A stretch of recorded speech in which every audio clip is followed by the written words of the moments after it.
సున్నిపిండికి కావలసిన పదార్థాలు ముందుగా చూద్దాం. కొద్దిగా పెసరపప్పు, కొద్దిగా బియ్యం, కొద్దిగా ఎర్రపప్పు నేను ముందుగానే నానబెట్టి పెట్టుకున్నాను. కొద్దిగా పాలు, కొంచెం పాలమిగడ, కొంచెం పసుపు, 2 బాదం, ఒక చిన్న పన్నీరు ముక్క.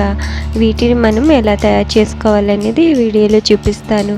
ముందుగా వీటిని బాగా నూరుకోవాలి. బియ్యం పప్పుల మిశ్రమాన్ని బాగా నూరిన తర్వాత 2 బాదం పప్పు కూడా వేసి బాగా నూరుకోవాలి. తర్వాత ఒక చిన్న పన్నీరు ముక్క, కొద్దిగా పాలమిగడ, కొంచెం పసుపు కూడా వేసి బాగా నూరుకోవాలి. మెత్తని పేస్ట్లా చేసుకున్న తర్వాత ఈ మిశ్రమాన్ని మనం పచ్చి పాలల్లో యాడ్ చేసుకోవాలి.